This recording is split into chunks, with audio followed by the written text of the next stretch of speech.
السلام علیکم ورحمۃ اللہ وبرکاتہ۔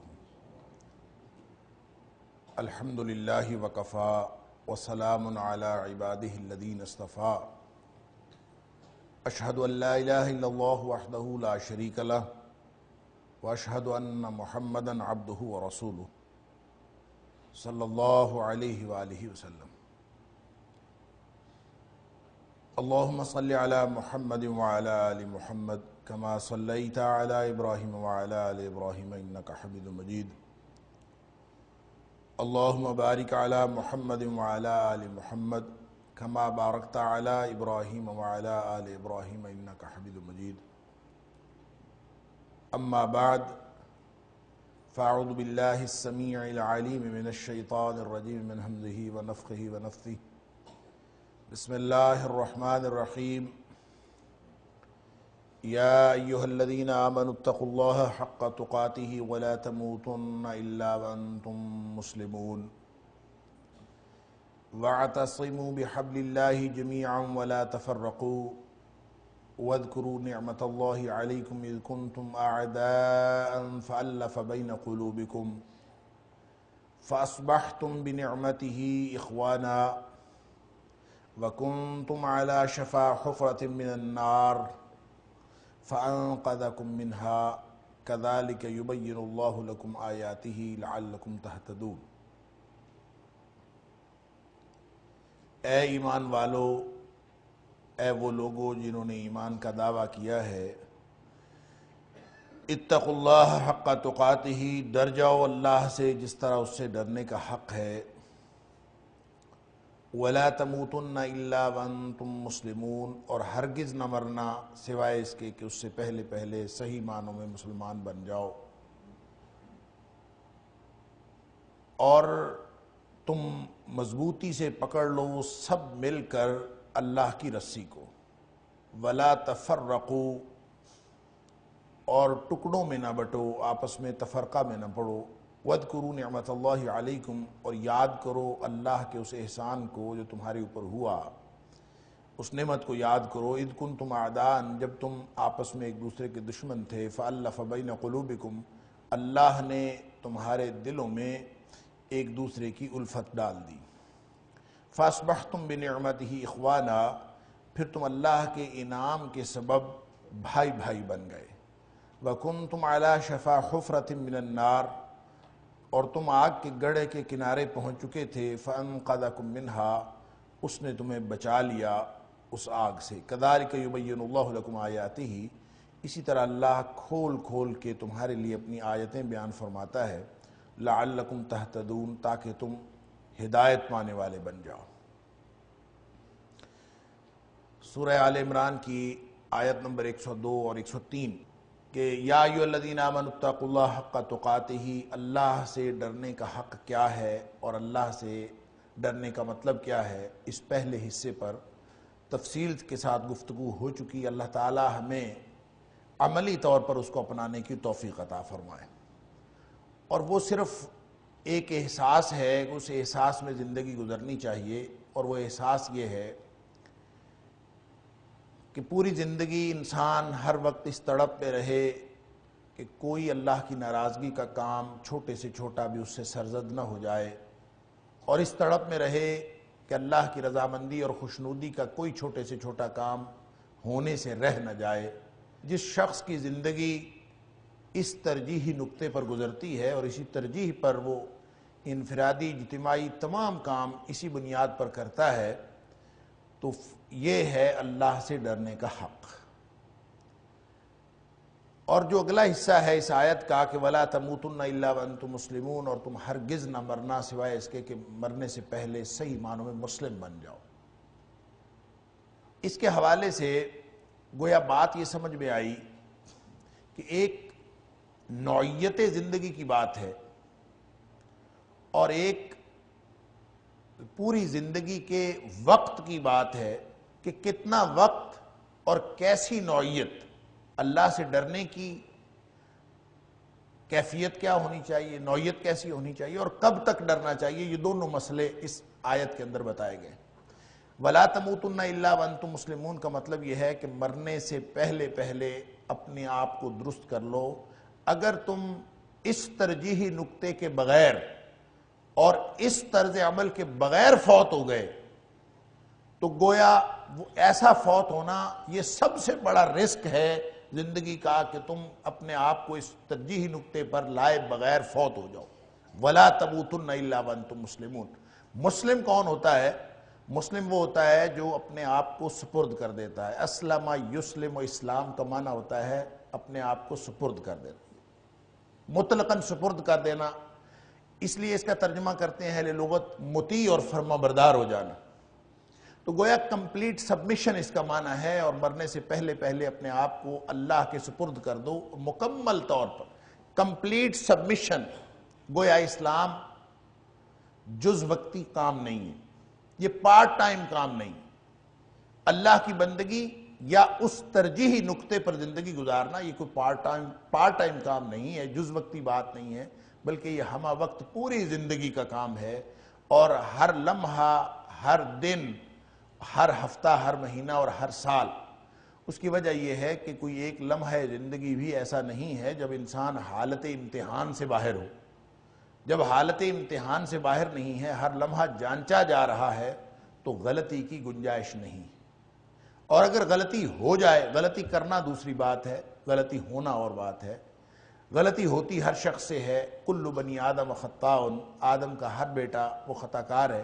غلطی ہو جانا اور اس کے فوراً بعد پچھتاوے کا احساس لے کے اللہ کے سامنے پھر گریہ زاری کرنا کہ اللہ میں نے تو طے کیا تھا، میں نے تو پوری زندگی کے لیے ارادہ کیا تھا کہ میں تیرا ہوں اور اپنی مرضی تیری مرضی کے تابع کر دیتا ہوں، اور پوری زندگی میں نے ایک ترجیحی نقطہ طے کر لیا تھا، لیکن پھر بھی جذبات کی مغلوبیت کی وجہ سے یا حالات کی مغلوبیت کی وجہ سے مجھ سے یہ غلطی سرزد ہو گئی ہے، اے اللہ تو مجھے معاف کر دے.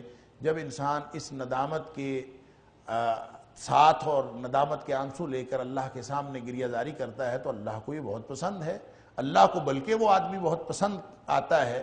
نبی اکرم صلی اللہ علیہ وآلہ وسلم نے فرمایا اگر تم گناہ نہ کرو تو اللہ تعالیٰ، اور گناہ کر کے توبہ نہ کرو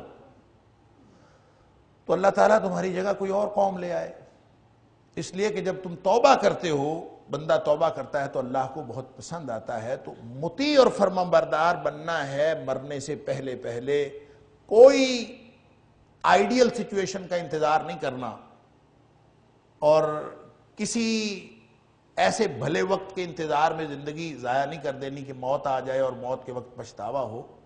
یہ کام ابھی کرنے کا ہے، فوراً کرنے کا ہے. اور جیسا کہ میں نے عرض کیا تھا کہ سورہ زمر میں اللہ تعالیٰ نے فرمایا، جس آیت کو مفسرین کرام نے لکھا ہے کہ سب سے زیادہ امید افزا آیت وہی ہے، کہ اللہ کریم نے فرمایا قُلْ يَا عِبَادِيَ الَّذِينَ أَسْرَفُوا عَلَىٰ أَنفُسِهِمْ لَا تَقْنَطُوا مِن رَحْمَةِ اللَّهِ.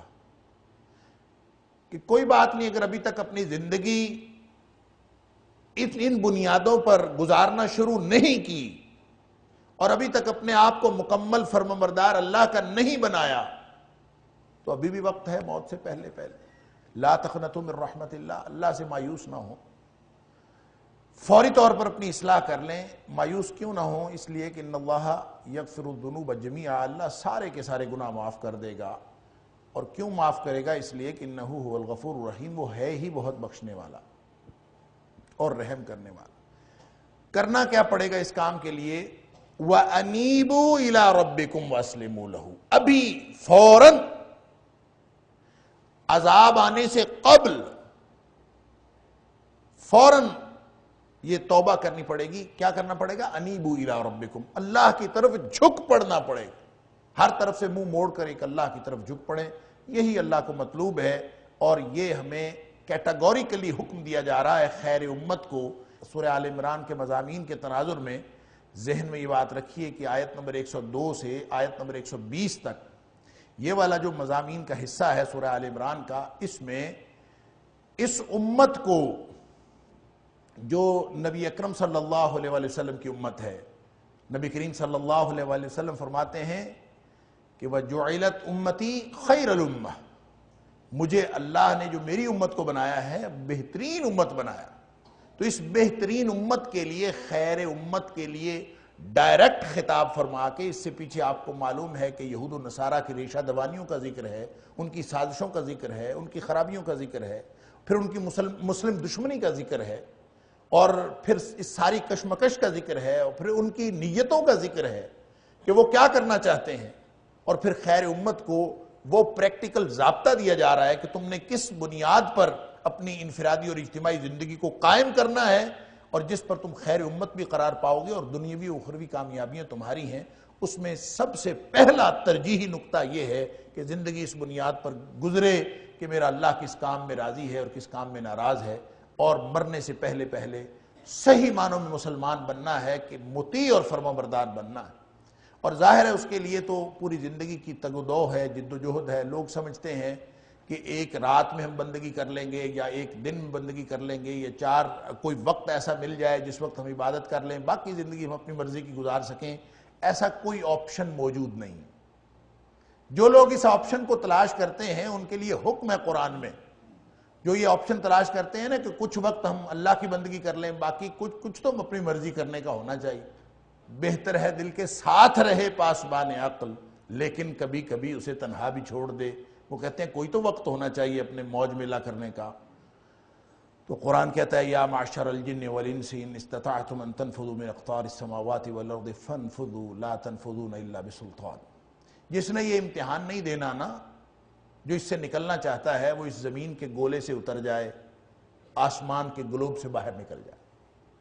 اگر وہ اس سے باہر نکل سکتا ہے تو نکل جائے، جو یہاں سے نکلے گا وہ امتحان سے نکلے گا، وگرنہ تو ادھر ہی پھنسے ہوئے ہیں۔ لہٰذا یہ پوری زندگی کی جد و جہد ہے، پوری زندگی کی جنگ ہے۔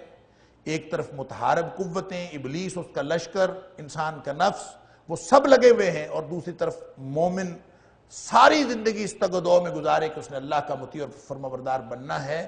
اگر وہ اس جنگ میں کسی وقت بھی ڈھیلا پڑ گیا تو وہ یہ جنگ جیت نہیں سکتا۔ وَاعْبُدْ رَبَّكَ حَتَّى يَأْتِيَكَ الْيَقِينُ، یہ آخر وقت تک اس جنگ کے اندر اپنا کردار بھرپور قوتوں کے ساتھ ادا کرنا ہے۔ یہ شہادت گہے الفت میں قدم رکھنا ہے۔ لوگ آسان سمجھتے ہیں مسلمان ہونا، جب انسان مسلمان ہوتا ہے تو اس کے اوپر آزمائشوں کا اور امتحان کا ایک سلسلہ شروع ہو جاتا ہے، اور ویسے بھی بڑا امتحان وہ اسی سے لیتا ہے جو چھوٹے امتحان میں پاس ہو چکا ہو۔ جو چھوٹے امتحان میں فیل ہو جائے نا، اس سے بڑا امتحان کوئی نہیں لیتا۔ تو جو مسلمان ہوتا ہے نا، وہ ایک امتحان میں پاس ہو کے باقی دنیا سے منہ موڑ کے اللہ کی بندگی کا عہد کر کے گویا ایک سطح کے امتحان میں پاس ہو جاتا ہے۔ جب وہ پاس ہو جاتا ہے تو اس کے آگے اس سے مشکل امتحان ہو جاتا ہے۔ پرائمری پاس کرنے والا جب میٹرک میں پہنچتا ہے، پھر میٹرک والا ایف ایس سی میں، ایف اے میں پہنچتا ہے، پھر بی اے میں پہنچتا ہے، پھر جا کے ایم اے میں، آہستہ آہستہ امتحانات بڑے ہوتے چلے جاتے ہیں۔ تو جب تم نے یہ امتحان پاس کیا ہے، تم نے غیر اسلام سے اسلام کے دائرے میں آنا قبول کیا ہے، کلمہ شہادت پڑھا ہے، وحدانیت کا اور رسالت کا کی گواہی دی ہے، اقرار کیا ہے، تو پھر اب اس کو آسان نہ سمجھو، اب تو امتحان ہوں گے، اب امتحان ہوں گے، اور اس امتحان میں کامیاب ہونا ہے۔ وَلَا تَمُوتُنَّ إِلَّا وَأَنْتُمْ مُسْلِمُونَ، کوئی آپشن نہیں، ہرگز نہ مرنا سوائے اس کے اس سے پہلے پہلے صحیح معنوں میں مسلمان بننا۔ اور موت کس وقت آنی ہے مقرر تو ہے، ہمیں علم نہیں ہے، اس کو علم ہے۔ لہذا چونکہ ہمیں علم نہیں ہے، لہذا اس کی تیاری فوراً قبل اس کے کہ وہ آ جائے، اس سے پہلے پہلے تیاری کرنی ہے، اور آج اور ابھی تیاری کرنے کی ضرورت ہے۔ یہ تقاضا کر رہی ہے یہ آیت ہم سے۔ پھر اگلی بات جو اجتماعی طور پر پوری امت کے لیے ضروری ہے وہ ہے اعتصام بحبل اللہ، وَاعْتَصِمُوا بِحَبْلِ اللَّهِ جَمِيعًا وَلَا تَفَرَّقُوا، اللہ کی رسی کو مضبوطی سے تھام لو سب مل کر، وَاعْتَصِمُوا بِحَبْلِ اللَّهِ جَمِيعًا وَلَا تَفَرَّقُوا۔ یہ جو اعتصام ہے نا، اعتصام یہ عاصمہ سے ہے، عاصمہ سے۔ عاصمہ کا معنی ہوتا ہے بچنا، کسی چیز سے اپنے آپ کو محفوظ کرنا۔ جیسے اللہ تعالیٰ نے نبی اکرم صلی اللہ علیہ وسلم کے لیے فرمایا وَاللَّهُ يَعْصِمُكَ مِنَ النَّاسِ، اللہ تعالیٰ آپ کو لوگوں سے محفوظ رکھے۔ تو اسی عاصمہ یعصمو سے باب افتعال سے اعتصام ہے۔ تو اعتصام اصل میں ایسے طرز عمل کو کہتے ہیں کہ آپ کسی خطرے سے بچنے کے لیے کوئی سہارا لیتے ہیں، کسی چیز کے ساتھ جڑ جاتے ہیں۔ مثال کے طور پر کوئی شخص سمندر میں یا دریا میں یا پانی میں اس کو ڈوبنے کا خطرہ ہے، وہ کسی سہارے کو پکڑ لیتا ہے، اور جب وہ پکڑ لیتا ہے تو اس کا مطلب یہ ہے کہ اب وہ اس سے محفوظ ہو گیا۔ کسی بھی خطرے سے بچنے کے لیے جب آپ کسی چیز کو پکڑتے ہیں تو یہ اعتصام کے اندر معنوی طور پر یہ بات شامل ہے کہ یہ عمل جب بھی ہوگا، وہ مضبوط سہارا جو بھی پکڑا جائے گا وہ اصل میں بہت سارے خطرات سے بچنے کے لیے، اپنے آپ کو محفوظ بنانے کے لیے، ان سے بچ کر محفوظ بننے کے لیے آپ کسی چیز کو پکڑ لیتے ہیں۔ لہذا مضبوط سہارا تھامنا، لا اکراہ فی الدین قد تبین الرشد من الغی فمن یکفر بالطاغوت ویؤمن باللہ فقد استمسک بالعروۃ الوثقی، جس نے ساری دنیا کے ہر طرح کے کفر کا انکار کر دیا اور جڑ گیا اللہ کے دین کے ساتھ، فقد استمسک بالعروۃ الوثقی، اس کے ہاتھ میں مضبوط کڑا آ گیا، ابھی اس کو ڈوبنے نہیں دے گا۔ لن انفصام لہا، نہ کڑا ٹوٹے نہ اس کا ہاتھ چھوٹے۔ تو وہ کڑا جو مضبوط، جو اس کو خطرات سے بچانے کے لیے ہے، وہ کون سا ہو سکتا ہے؟ فرمایا وہ حبل اللہ ہو سکتی ہے۔ وَاعْتَصِمُوا بِحَبْلِ اللَّهِ جَمِيعًا وَلَا تَفَرَّقُوا۔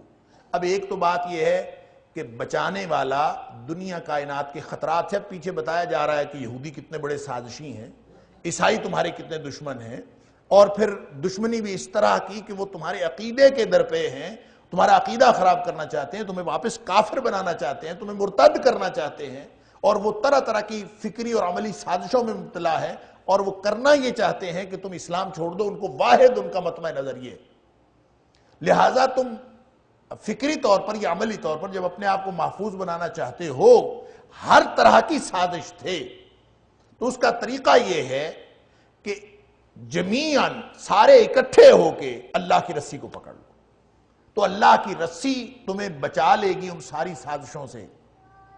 گویا تم جب اللہ کی رسی کو تھام لو گے تو یہ مضبوط کڑا تمہارے ہاتھ میں آ گیا، فقد استمسک بالعروۃ الوثقی، مضبوط کڑا آپ نے تھام لیا، اب کوئی خطرہ نہیں۔ اور وہ رسی کون سی ہے؟ اللہ کی رسی کون سی ہے؟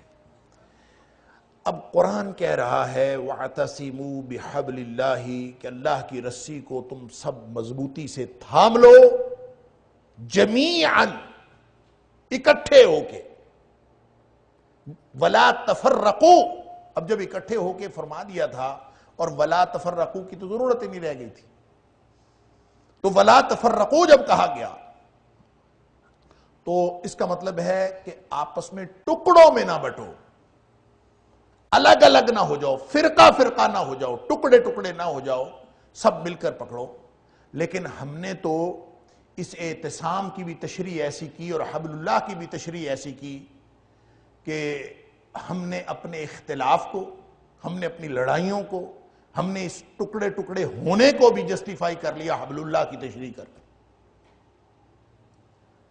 کہا گیا کہ حبل اللہ سے مراد رسی ہے، اور یہ تشبیہ بھی عجیب ہے۔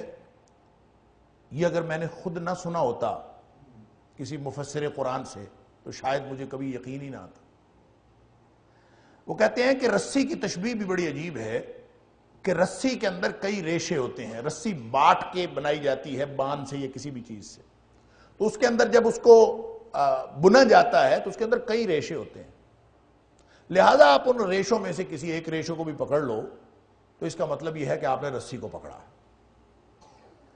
لہذا ان کا خیال یہ ہے کہ آپ اختلاف پر قائم رہیں، اپنے اپنے ریشے کو پکڑے رکھیں، اپنے اپنے مسلک پر قائم رہیں، اپنے اپنے ریشے کو پکڑے رکھیں، پھر بھی اعتصام بحبل اللہ ہو سکتا۔ یہ جسٹیفیکیشن ہے اپنے اختلاف کی، اور پھر اس اختلاف کی جسٹیفیکیشن کے لیے ایک موضوع اور من گھڑت حدیث، موضوع کا مطلب ہوتا ہے بناوٹی اور من گھڑت، ایک من گھڑت حدیث، اختلاف امتی رحمت، کہ میری امت کا اختلاف رحمت ہے، وہ اس کو ساتھ جوڑ کے اور قرآن پاک کے اس اعتصام بحبل اللہ کی تشریح یہ کر دی۔ اگر پھر اب اتفاق اتحاد کی بات، پہلی تو بات یہ ہوئی کہ جس نے اس رسی کے ریشوں والے فلسفے کو سمجھ لیا وہ تو مطمئن ہو کے بیٹھ گیا کہ میں جتنا بھی امت سے الگ ہوں، میں جتنا بھی اپنے الگ ریشے کو پکڑے ہوئے ہوں، ہے تو رسی کا ہی ریشہ نا، پھر خیر ہے۔ وہ مطمئن ہو گیا، افتراق کی زندگی پر مطمئن ہو گیا، حالانکہ اعتصام بحبل اللہ جمیعاً تھا۔ اب یہ جمیعاً تو نہیں ہے، اگر آپ نے ریشے اپنے اپنے پکڑے ہوئے تو جمیعاً کیسے ہوا؟ جمیعاً تو ہے ہی سب اکٹھے ملو اور مل کے پکڑو۔ یہ اتحاد اور اتفاق، اب پھر اتحاد اور اتفاق جس کو سمجھ میں آیا بھی، تو المیہ یہ ہے اس امت کا کہ ہر تنظیم نے اور ہر دائرے نے اور ہر گروہ نے اور ہر مسلک نے، جو چھوٹے چھوٹے دائرے، بڑا دائرہ اسلام کا، اس کے اندر چھوٹے چھوٹے دائرے، ہر دائرے نے دوسرے دائرے کو دعوت دی یہی آیت پڑھ کے، وَاعْتَصِمُوا بِحَبْلِ اللَّهِ جَمِيعًا وَلَا تَفَرَّقُوا۔ کم و بیش ہر دائرہ اس کا کلیم کرتا ہے اور دعویٰ کرتا ہے کہ ہم سب کو اکٹھے ہو جانا چاہیے، اور اکٹھے ہونے کی صورت یہ ہے کہ تم سب آ کے میرے ساتھ مل جاؤ۔ یعنی ہر دائرے والا یہ دعویٰ کرتا ہے کہ اتحاد اور اتفاق کی صورت یہ ہے کہ دوسرے دائرے ختم ہو جائیں اور میرے دائرے کے ساتھ آ کے مل جائے۔ تو کلیم تو یہی ہے، کل حزب بما لدیہم فرحون۔ سورہ روم میں اللہ تعالیٰ نے فرمایا ہر گروہ خوش ہے اس بات پر جس پر وہ لگا ہوا، اور سارے ہی خوش ہیں، میں ٹھیک ہوں، میں ٹھیک ہوں۔ یعنی میں بچپن میں جس تنظیم کو اور جس جماعت کو فرقہ واریت کا سب سے زیادہ مظہر سمجھتا تھا، اس کے ایک مولوی صاحب سے ایک دن بات ہوئی، اس نے کہا میں ثابت کر سکتا ہوں کہ ہماری تنظیم فرقہ نہیں ہے۔ میں نے کہا ٹھیک ہے، ہو سکتا ہے ایسا ہی ہو۔ اور پھر مجھے قرآن کی اس بات کی طرف توجہ ہوئی، کل حزب بما لدیہم فرحون، ہر کوئی خوش ہے۔ اور یہ تو اتنی خطرناک بات ہے، یہ سمجھتے رہنا، خواہ مخواہ خوش گمانی میں رہنا کہ میں جو کر رہا ہوں بس وہی ٹھیک ہے۔ اللہ تعالیٰ نے سورہ کہف کے اندر فرمایا قل هل ننبئکم بالاخسرین اعمالا، اے حبیب صلی اللہ علیہ وسلم آپ فرما دیجئے کہ میں تمہیں ان لوگوں کی خبر دوں جو اعمال کے اعتبار سے گھاٹا پانے والے لوگ، خسارہ پانے والے لوگ۔ الذین ضل سعیہم فی الحیات الدنیا، یہ وہ لوگ ہیں جن کی ساری زندگی کی محنت ضائع ہو گئی۔ وَهُمْ يَحْسَبُونَ أَنَّهُمْ يُحْسِنُونَ صُنْعًا، ساری زندگی گمان وہ یہی کرتے رہے ہم تو ٹھیک کر رہے ہیں۔ تو کون ہے جو غلط سمجھ کے کر رہا ہو؟ سب ٹھیک سمجھ کے تو کر رہا ہے۔ تو پھر ٹھیک ہے کیا؟ اللہ اکبر، اعتصام بحبل اللہ، اللہ۔ آگے جا کے اللہ تعالیٰ نے اسی سورت کی اگلی آیت نمبر 105 میں وَلَا تَكُونُوا كَالَّذِينَ تَفَرَّقُوا وَاخْتَلَفُوا مِن بَعْدِ مَا جَاءَهُمُ الْبَيِّنَاتُ، ان لوگوں کی طرح نہ ہونا جنہوں نے اپنے دین کے اندر فرقے بنا لیے۔ کیٹاگوریکلی وضاحت ہے کہ اس طرح نہیں بننا، فرقہ نہیں ہونا۔ اللہ اکبر۔ پھر اسی طرح اللہ تعالیٰ نے قرآن میں یہ بھی فرمایا کہ وَأَنَّ هَذَا صِرَاطِي مُسْتَقِيمًا، نبیوں سے کہلوایا، نبی اکرم صلی اللہ علیہ وسلم سے کہلوایا یہ میرا سیدھا رستہ۔ فَاتَّبِعُوهُ وَلَا تَتَّبِعُوا السُّبُلَ، اس ایک رستے پر آؤ گے نا، اس ایک رستے پر تو پھر اتفاق اور اتحاد ہوگا۔ وَلَا تَتَّبِعُوا السُّبُلَ، یہ ریشوں کے پیچھے نہ چلنا، یہ جو مختلف راستے ہیں ان پر نہ جانا۔ مختلف دیگر رستوں پر جاؤ گے تو فَتَفَرَّقَ بِكُمْ عَنْ سَبِيلِهِ، سورہ انعام کی آیت نمبر 153، کہ اگر تم اپنے اپنے رستے پہ چل رہے ہو تو یہی تو فرقے میں مبتلا کریں گے۔ فَتَفَرَّقَ بِكُمْ عَنْ سَبِيلِهِ، اس سیدھے رستے سے، اللہ کے رستے سے، صراط مستقیم سے تمہیں ہٹا دیں گے۔ پھر فرمایا سورہ انعام میں ہی إِنَّ الَّذِينَ فَرَّقُوا دِينَهُمْ وَكَانُوا شِيَعًا، جو لوگ دین میں ٹکڑے ٹکڑے ہو گئے، وَكَانُوا شِيَعًا، اور گروہ بن گئے، اپنے اپنے گروہ بنا لیے، گروپ بنا لیے، چاہے تنظیمیں بنا لی، چاہے جو بھی نام رکھ لیا۔ اگر کسی نے ایسا کیا، دین کے اندر یہ کیا، تو فرمایا لست منہم فی شیء، اے حبیب صلی اللہ علیہ وسلم آپ کا ان کے ساتھ کوئی تعلق نہیں، نبی پاک صلی اللہ علیہ وسلم کی امت کے ساتھ اس کا کوئی تعلق نہیں۔ انما امرهم الی اللہ ثم ینبئهم بما كانوا یفعلون، ان کا معاملہ پھر اللہ کے پاس ہے اور اللہ تعالیٰ قیامت کے دن ان کو خبر دے گا کہ انہوں نے اصل میں کیا کیا اس دین کے ساتھ مذاق کیا. یعنی کہا یہ کہ ہم دین پر عمل کر رہے ہیں، لیکن اصل میں اس کو ٹکڑوں میں بانٹ دیا. اسی سے تو اللہ تعالیٰ منع فرما رہے ہیں کہ ٹکڑوں میں دین کو نہیں بانٹنا. اب مسئلہ یہ ہے کہ وَاعْتَصِمُوا بِحَبْلِ اللَّهِ جَمِيعًا وَلَا تَفَرَّقُوا، اگر سب کا دعویٰ مان لیا جائے، جس طرح کے دعوے ہیں کہ ہر تنظیم، ہر گروپ، ہر دائرہ، اسلام کے اندر چھوٹے چھوٹے دائرے، اور ہر دائرہ یہ چاہتا ہے کہ ہمارے ساتھ لوگ آ کے مل جائیں، اور یہ اعتصام بحبل اللہ کی صورت ہے. اللہ اکبر. اگر یہ صورت ہے اعتصام بحبل اللہ کی، تو پھر تفرقہ بازی کی صورت کیا ہوتی ہے؟ پھر فرقہ واریت کیا ہوتی ہے؟ اگر یہ اتفاق اور اتحاد ہے، اور اتفاق، وہ کہتے ہیں کہ ہمارے دروازے تو کھلے ہیں، ہم نے تو کبھی کسی سے فرق نہیں رکھا، ہمارے دروازے کھلے ہیں. اگر یہ اتفاق اور اتحاد کی فضا ہے، جس فضا کے اندر ہم زندگی گزار رہے ہیں، اگر یہ اتحاد اور اتفاق کی ہے، تو پھر فرقہ واریت کیا ہوتی ہے؟ فرقہ واریت کیا ہے اور فرقہ واریت کو ختم کرنے کے لیے کیا کرنا چاہیے، یہ آیت خود پورا ڈسپلن بتا رہی، پورا ضابطہ بتا رہی ہے. ایک دفعہ تو ہم اس آیت کو پڑھ لیتے، پھر اس کے بعد ہم آتے ہیں کہ نبی پاک صلی اللہ علیہ وسلم نے اس بارے میں کیا رہنمائی فرمائی. حبل اللہ سے مراد اللہ کی رسی. خود نبی اکرم صلی اللہ علیہ وسلم فرماتے ہیں، ترمذی شریف کی روایت ہے، حضرت علی رضی اللہ تعالی راوی ہیں، کہ نبی اکرم صلی اللہ علیہ وسلم فرمایا، کتاب اللہ یا القرآن ہوا حبل اللہ المتین، یہ اللہ کی رسی، یہ قرآن ہے، اس کے ساتھ جڑو گے تو یہ اعتصام بحبل اللہ ہوگا. دوسری روایت میں حضرت عبداللہ بن مسعود رضی اللہ تعالیٰ عنہ فرماتے ہیں کہ نبی کریم صلی اللہ علیہ وسلم نے فرمایا کہ یہ جو کتاب ہے نا، کتاب اللہ، اللہ کی کتاب، یہ حبل ممدود من السماء الى الارض، یہ آسمان سے یہ رسی لٹکی ہوئی ہے، تنی ہوئی ہے زمین تک، اور اس سے مراد یہ کتاب اللہ ہے، یہ اللہ کی رسی ہے کتاب، یہ قرآن. اب اس کے ساتھ جڑنا ہے. اور تیسری وہ حدیث آپ ذہن میں رکھ لیجئے کہ نبی کریم صلی اللہ علیہ وسلم ایک دن باہر تشریف لائے. ابو شریح خزاعی صحابی ہیں رضی اللہ تعالیٰ عنہ، وہ فرماتے ہیں کہ ہم بیٹھے ہوئے تھے تو نبی کریم صلی اللہ علیہ وسلم باہر تشریف لائے، فرماتے ہیں ابشروا ابشروا، صحابیوں خوش ہو جاؤ، خوش ہو جاؤ. سب حیران ہو کے دیکھنے لگے، اللہ کے رسول صلی اللہ علیہ وسلم، خوشی کی کیا بات، کون سی خوشخبری؟ تو نبی اکرم صلی اللہ علیہ وسلم نے فرمایا، الیس تشہدون لا الہ الا اللہ وانی رسول اللہ، کیا تم اس بات کی گواہی نہیں دیتے کہ اللہ کے سوا کوئی معبود نہیں، کوئی الہ نہیں، کوئی بندگی کے لائق نہیں؟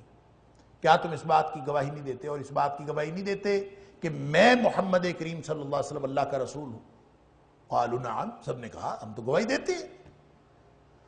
تو جب گواہی یہ دیتے ہیں، یا ایھا الذین آمنوا، آپ اس تناظر میں نبی پاک صلی اللہ علیہ وسلم کی گفتگو ملاحظہ فرماتے جائیے کہ اگر یہ ایمان ہے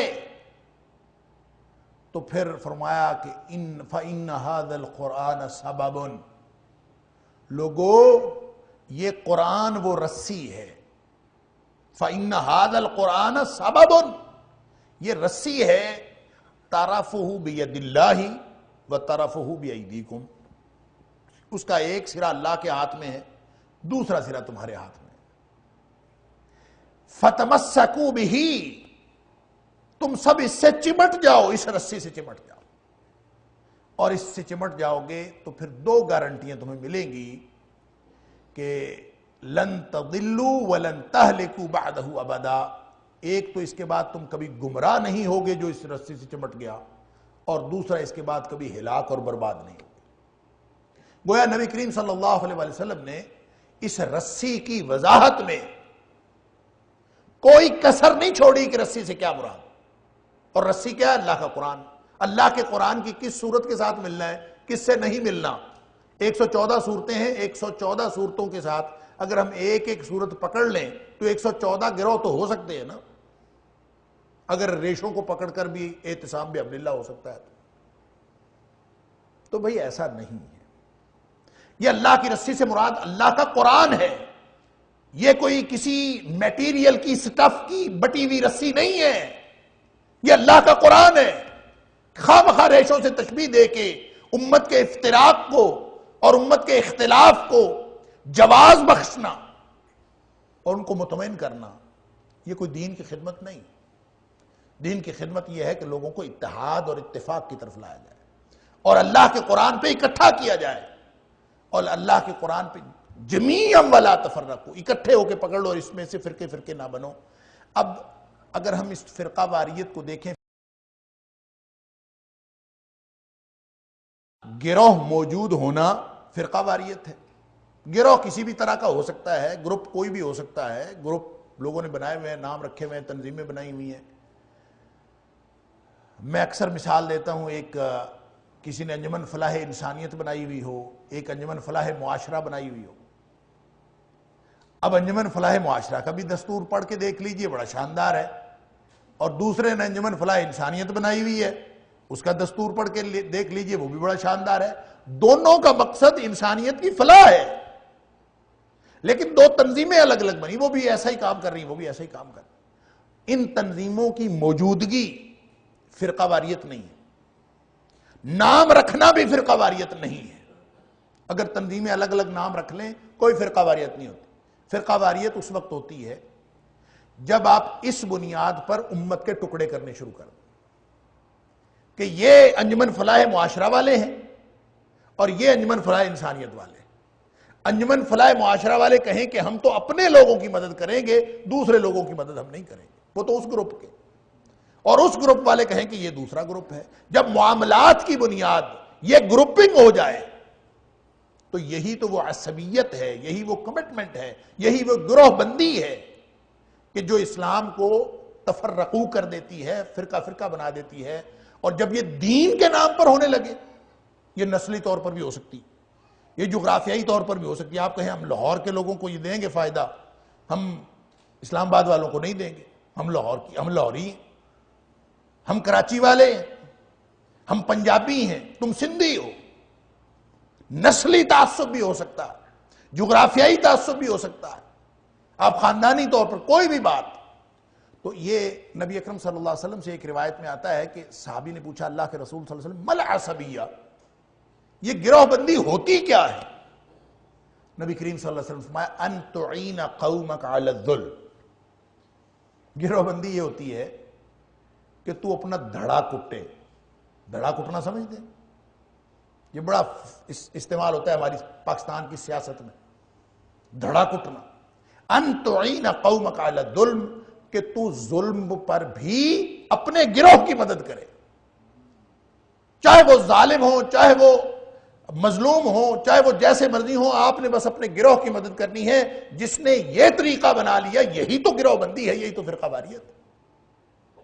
عدل و انصاف کے تقاضوں کو ملحوظ نہیں رکھا، گروپ کی لکیروں کو ملحوظ رکھا، دین کو ملحوظ نہیں رکھا، قرآن کے احکام کو ملحوظ نہیں رکھا، نبی اکرم صلی اللہ علیہ وسلم کی سنت کو ملحوظ نہیں رکھا، بلکہ اس گروپ کے تقاضوں کو ملحوظ رکھا ہے. جو اس طرح کرے گا یہ ہے وہ فرقہ واریت جس سے دین نے منع کیا ہے اور کہا ہے کہ ولا تفرقو، اور بھلے تنظیمیں بنا لینا لیکن گروپ نہ قائم کرنا.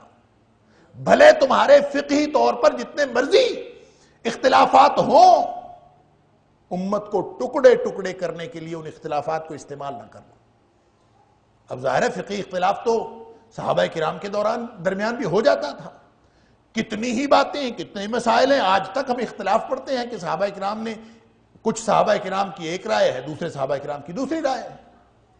تو کوئی حرج نہیں ہے اس میں، اختلاف ہو جاتا ہے. نبی کریم صلی اللہ علیہ وسلم نے فرمایا کہ عصر کی نماز قریظہ میں جا کے پڑھنی، غزوہ احزاب کے بعد.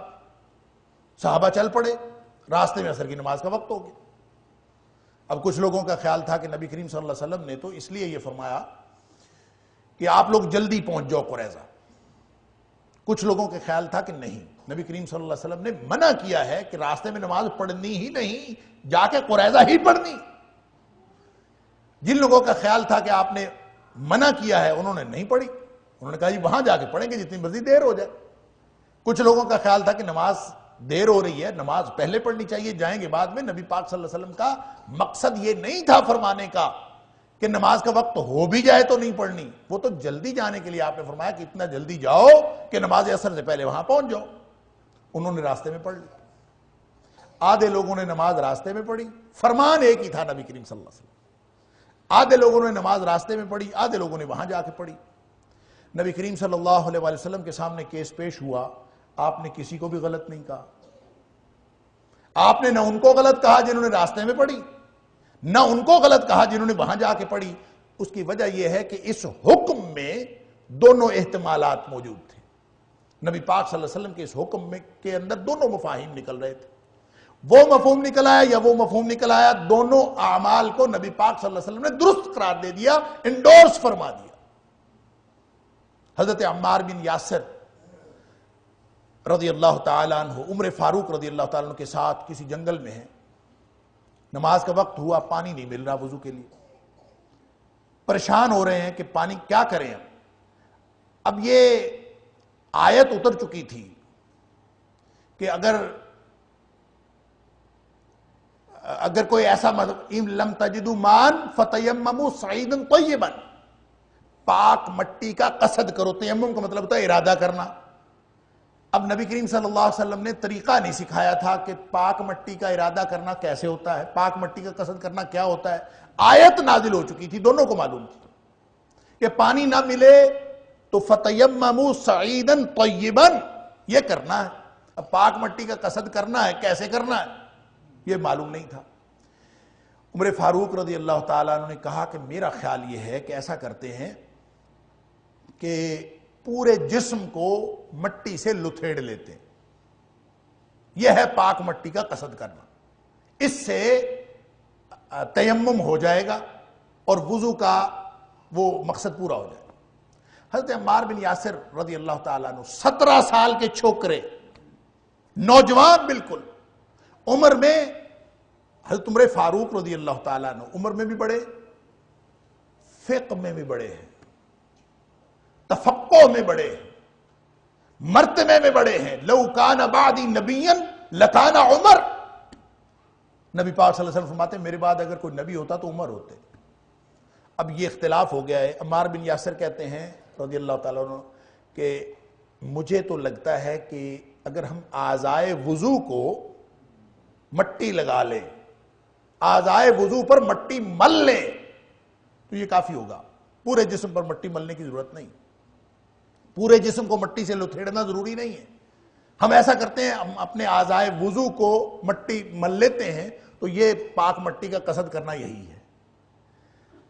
اللہ اکبر. اب عمار بن یاسر رضی اللہ تعالیٰ عنہ نے وہ کیا جو ان کو سمجھ آ رہا تھا، عمر فاروق رضی اللہ تعالیٰ نے وہ کیا جو ان کو سمجھ آ رہا تھا.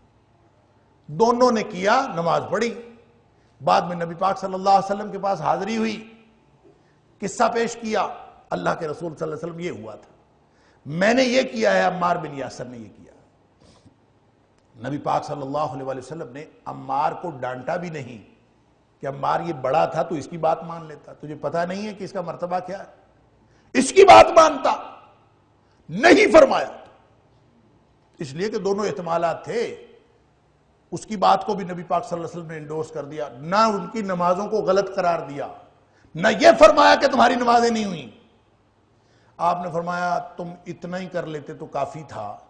پھر نبی پاک صلی اللہ علیہ وسلم نے تیمم کر کے دکھا دیا. آپ نے مٹی پہ ہاتھ مارا، اس کو جھاڑا، پھونک ماری، اپنے چہرے پہ ملا اور دونوں ہاتھوں پہ مل لیا. فرمایا اتنا ہی کر لیتے تو کافی تھا. اب دونوں نے ایسا کیا تھا، دونوں میں سے کسی نے بھی ایسا نہیں کیا تھا، لیکن نبی کریم صلی اللہ علیہ وسلم نے اس کو انڈورس کر دیا. دونوں فقہی اختلاف ہے، سمجھ کا اختلاف ہے. سمجھ کے اختلاف کی گنجائش ہمیشہ موجود ہے اور اس سے کوئی فرقہ واریت لازم نہیں آتی. آپ فقہی طور پر کوئی شخص ایک چیز سمجھ رہا ہے، دوسرے کو دوسری سمجھ آ رہی ہے، وہ کرے اگر وہ نیک نیت ہے، بد نیت نہیں ہے. ہم نے تو بدنیتی کی بنیاد پر مسلک بنائے. ہم نے تو ایک پوری چین چلتی ہے، جدی پشتی مسائل ہیں. بیٹھ کے استاد پڑھاتا ہے یہ فلاں مسلک کے خلاف ہے، یہ فلاں مسلک کے خلاف دلیل ہے، وہ اپنے بچوں کو پڑھا رہا ہوتا ہے یہ فلاں مسلک کے خلاف دلیل ہے، یہ فلاں مسلک کے، اور اللہ کے فضل سے ہم اسی کام پہ لگے ہوئے ہیں اور پھر بھی سمجھ رہے ہیں کہ وَاعْتَصِمُوا بِحَبْلِ اللَّهِ جَمِيعًا وَلَا تَفَرَّقُوا، ہم اس پر عمل کر رہے ہیں۔ حضرت عبداللہ بن مسعود رضی اللہ تعالی عنہ نماز پڑھ کے دکھائی۔ تابعی کہتا ہے کہ ابن مسعود رضی اللہ تعالی عنہ نماز پڑھ کے دکھائی کہ میں تمہیں نبی کریم صلی اللہ علیہ وسلم والی نماز پڑھ کے دکھاؤں، اور نماز پڑھ کے تابعی کو نماز پڑھ کے دکھائی ابن مسعود رضی اللہ تعالی۔ اب یہ وہی روایت ہے جو پیش کی جاتی ہے، یہ جو رفع یدین کا جھگڑا ہے نا کہ رفع یدین کرنی ہے کہ نہیں کرنی، رفع یدین کے جھگڑے میں دلیل کے طور پر جو ایک دلیل پیش کی جاتی ہے وہ یہ والی روایت کہ ابن مسعود رضی اللہ تعالیٰ نے جب نماز پڑھ کے دکھائی تو آپ نے صرف شروع میں رفع یدین کیا تکبیر تحریمہ پر، اور باقی جگہوں پہ تکبیر تحریمہ کے علاوہ رکوع میں جاتے ہوئے یا رکوع سے اٹھتے ہوئے یا دوسری رکعت سے اٹھتے ہوئے رفع یدین نہیں کیا، یہ بطور دلیل پیش کیا جاتا۔ اسی روایت میں یہ ہے، یہ ایک الگ بات ہے کہ وہ حدیث صحیح ہے یا نہیں صحیح، یہ ایک الگ بحث ہے، میں اس میں نہیں جانا چاہتا، اور اس رفع یدین کے اختلاف میں بھی نہیں جانا چاہتا، لیکن اسے آپ سمجھیے ذرا۔ اسی حدیث میں یہ ہے کہ عبداللہ بن مسعود رضی اللہ تعالیٰ نے جب رکوع گئے نا تو رکوع میں جا کے انہوں نے گھٹنوں پہ ہاتھ نہیں رکھا، بلکہ انہوں نے تطبیق کی۔ تطبیق کہتے ہیں دونوں ہاتھوں کو یوں انگلیوں کو آپس میں بیچ لینا اور پھر اس پورے ہاتھ کو گھٹنوں کے درمیان لے لینا۔ انہوں نے رکوع میں گھٹنے نہیں پکڑے بلکہ یوں ہاتھ کر کے اپنے دونوں گھٹنوں کے درمیان لے لیے اور اس طرح سے رکوع کیا۔ یہ اسی روایت میں یہ بھی حصہ ہے اس کا۔ اب آپ یہ بتائیے کہ پوری امت میں کوئی ایک گروہ ایسا ہے جو اس طرح رکوع کرتا ہو؟ کوئی ایک مسلک ایسا ہے جو رکوع اس طرح کرتا ہو؟ ایک بھی ایسا نہیں۔ تو اس کا مطلب یہ ہے کہ باقی سارے صحابہ کرام میں سے کسی سے بھی یہ بات ثابت نہیں۔ تو ابن مسعود رضی اللہ تعالیٰ بڑے جلیل القدر صحابی ہیں، انہوں نے ایک اختلافی بات کی ہے، ایک ایسی بات کی ہے، ایک ایسا طریقہ بتایا ہے جو کسی اور صحابی نے نہیں بتایا۔ اب آپ یہ بتائیے کہ ابن مسعود رضی اللہ تعالیٰ عنہ اس طرز عمل سے کہ دوسروں سے الگ عمل کر کے وہ صحابہ کرام کی جماعت سے باہر نکل گئے؟ ان کی جلالت قدری پہ کوئی فرق آیا ہے؟ ابن مسعود رضی اللہ تعالیٰ عنہ جو ان کی اللہ کے رسول صلی اللہ علیہ وسلم نے جو ان کی اہمیت فضیلت بتائی ہے وہ ایک پوری الگ ایک کہانی ہے کہ ابن مسعود رضی اللہ تعالیٰ چھوٹے قد کے تھے، پتلی پتلی ٹانگیں تھیں، بعض روایات میں آتا ہے 3.5 فٹ قد تھا ابن مسعود رضی اللہ تعالیٰ، بالکل یعنی آپ کہہ لیں کہ جیسے بونے ہوتے ہیں۔ اب ان کی لوگ ایک دفعہ درخت پہ چڑھے ہوئے تھے، اللہ اکبر، تو لوگوں نے چھوٹی چھوٹی پنڈلیاں دیکھ کر لوگ ہنسے، سبحان اللہ۔ نبی اکرم صلی اللہ علیہ وسلم نے فرمایا تمہیں کیا پتا ان پنڈلیوں کی کیا اہمیت ہے، اس شخصیت کی کیا اہمیت ہے۔ اب ابن مسعود رضی اللہ تعالیٰ عنہ، اب یہ اختلاف ہے باقی صحابہ کے ساتھ، تو اس اختلاف کے باوجود ابن مسعود رضی اللہ تعالیٰ عنہ کا مقام و مرتبہ قائم ہے۔ آپ صحابہ کی جماعت میں شامل ہیں، آپ اس سے نہیں نکلے، آپ انہیں الگ گروہ نہیں بنایا۔ ابن مسعود رضی اللہ تعالیٰ عنہ کا یہ طرز عمل الگ گروہ بنانے کی بنیاد ثابت نہیں ہو سکتا۔ لہذا اختلافی فقہی طور پر کوئی اختلاف ہو تو وہ صحابہ کرام کے درمیان بھی موجود تھا، تابعین عظام کے بھی مابین موجود تھا، فقہائے کرام نے اپنی پوری کاوش کر کے دین کے اندر پوری محنت کی ہے۔ لہذا سارے کے سارے فقہا، جس طرح سارے کے سارے صحابہ کرام کی مساعی قابل قدر ہیں، اسی طرح سارے کے سارے فقہائے عظام کی مساعی قابل قدر ہیں۔ ہر ایک سے استفادہ کرنا چاہیے، اور استفادہ کرنا چاہیے اللہ کے قرآن کو سمجھنے کے لیے، نبی اکرم صلی اللہ علیہ وسلم کی سنت کو سمجھنے کے لیے، اس لیے کہ بنیاد اگر کوئی اعتصام بحبل اللہ ہے، اگر اللہ کی رسی کو پکڑنا ہے تو ریشوں کو نہیں پکڑنا، وَلَا تَتَّبِعُوا السُّبُلَ، اگر اختلاف پیدا ہو بھی گیا ہے تو اس کی بنیاد پر ٹکڑے نہیں کرنے امت کے، بلکہ اس اختلاف کے باوجود جڑ کے رہنا۔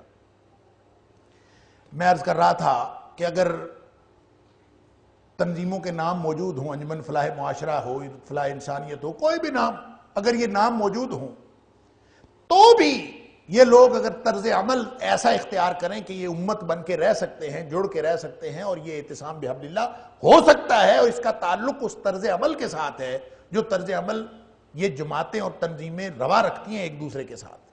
اب یہ چھوٹے چھوٹے دائرے اگر سارے اس بڑے دائرہ اسلام کے لیے کام کر رہے ہو، ہر ایک کا مطمع نظر اسلام کو بچانا، اسلام کا تحفظ، اسلام کو اون کرنا، اور سب کا دعویٰ اسلام ہو، تو پھر درمیان میں کوئی مسئلہ نہیں۔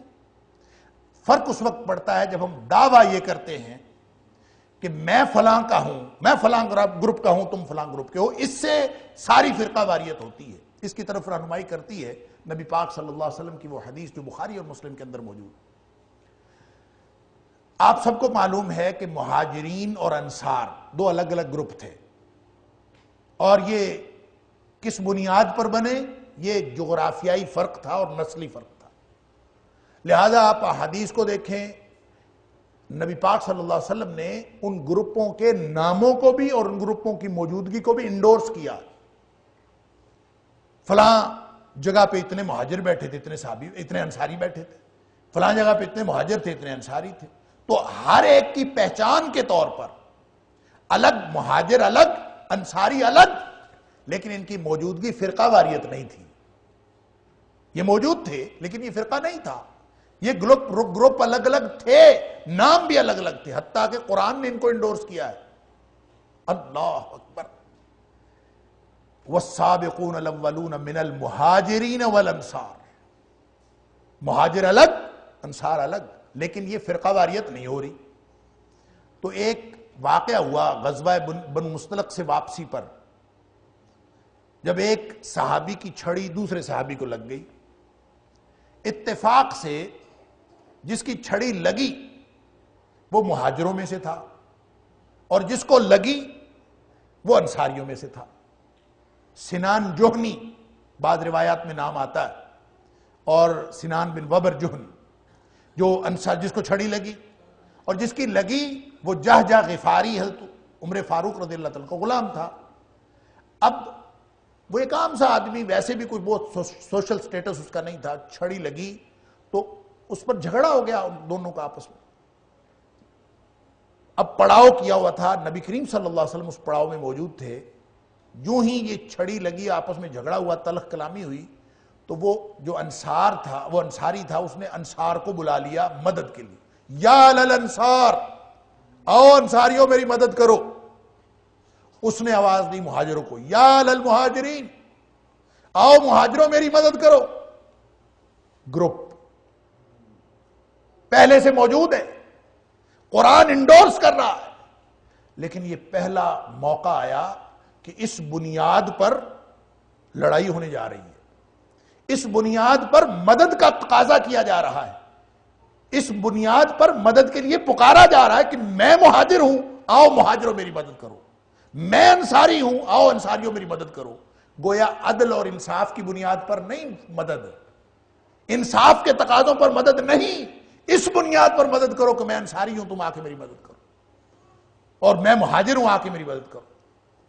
نبی کریم صلی اللہ علیہ وسلم نے یہ بات سنی، آپ کے کان میں یہ بات پڑی، آپ باہر نکلے۔ بلکہ ایک روایت میں آتا ہے، بخاری شریف کی ہے ایک روایت، اس میں آتا ہے فَسَمَّعَ اللَّهُ رَسُولَهُ، اللہ نے سنوا دی اپنے نبی کریم صلی اللہ علیہ وسلم کو، یعنی اللہ نے سنوایا، نبی کریم صلی اللہ علیہ وسلم کے کان میں ڈالا، اس لیے کہ امت کی رہنمائی مقصود تھی، وگرنہ تو ہم ساری عمر اس فرقوں کو اور ان مسلکوں کو، ان چھوٹے چھوٹے گروپس کو ہم ساری زندگی جسٹیفائی کرتے رہتے۔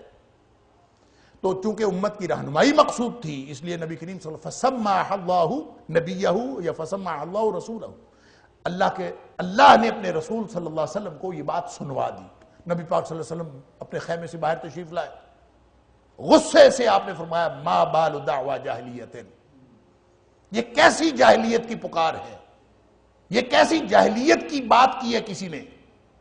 کون سی بات جاہلیت کی ہے؟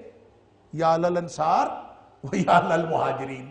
اب مہاجر اور انصار خود قرآن کہہ رہا ہے والسابقون الاولون من المہاجرین والانصار والذین اتبعوہم بإحسان رضی اللہ عنہم ورضوا عنہ. یہ تو وہ ہیں جن سے اللہ راضی ہو گئے اور یہ اللہ سے راضی ہو گئے. یہ تو بڑا جلیل القدر طبقہ ہے، لیکن ان کی بات جاہلیت کی بات کیسے ہو گئی؟ ان کا کیا ہوا دعویٰ جس کو قرآن انڈورس کر رہا ہے کہ وہ دعویٰ ہے، وہ جاہلیت کا دعویٰ کیسے ہو گیا؟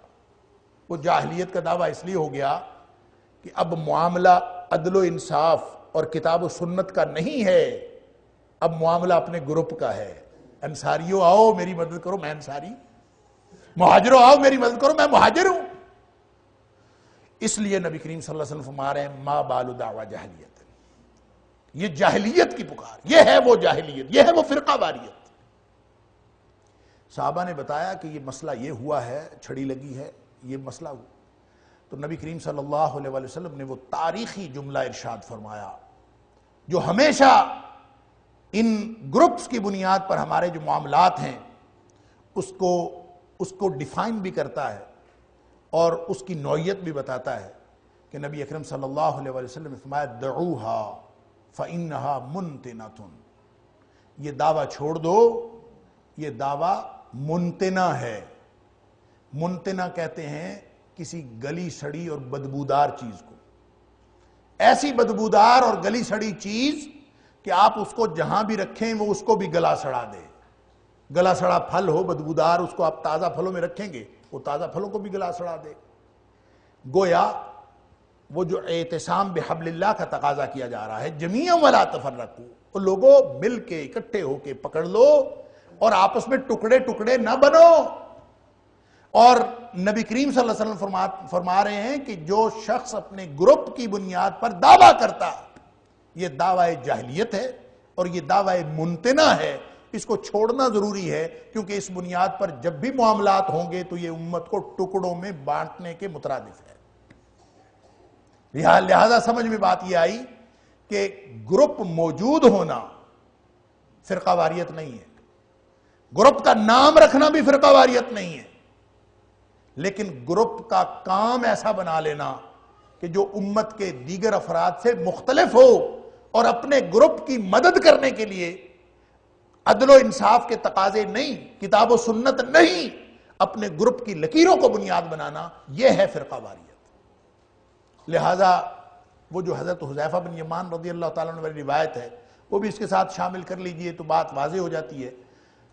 وہ بھی بخاری اور مسلم کے اندر موجود ہے. نبی پاک صلی اللہ علیہ وسلم سے حضرت حذیفہ رضی اللہ تعالیٰ فرماتے ہیں کہ لوگ خیر کے بارے میں سوال کرتے تھے، میں شر کے بارے میں سوال کرتا تھا. مجھے ہمیشہ ڈر رہتا تھا کہ کہیں ہمیں شر پہنچ نہ جائے. تو میں نے نبی پاک صلی اللہ علیہ وسلم سے پوچھا، اللہ کے رسول صلی اللہ علیہ وسلم، ہم کننا فی الجاہلیت والشر، ہم جاہلیت میں تھے اور شر میں تھے. اللہ نے آپ کی صورت میں ہمیں ہدایت نصیب فرما دی، خیر عطا فرما دی. کیا اس خیر کے بعد کوئی شر ہے؟ پھر کوئی شر آنے والا ہے؟ نبی کریم صلی اللہ علیہ وسلم نے فرمایا ہاں آنے والا. پوچھا اے اللہ کے رسول صلی اللہ علیہ وسلم کیا اس خیر کے بعد پھر کوئی، اس شر کے بعد پھر کوئی خیر ہے؟ فرمایا ہاں ہے، اس کے بعد خیر بھی ہے. لیکن فرمایا خیر تو ہے لیکن اس میں کچھ دھوکہ ہے، ملاوٹ ہے، کمی ہے، نقص ہے. فیہا دخن، خیر تو ہے وفیہ دخن، اس میں دھوکہ. اللہ کے رسول صلی اللہ علیہ وسلم ما دخنہ، اس کا دھوکہ کیا ہے؟ جب خیر ہے تو خیر میں دھوکہ کیا؟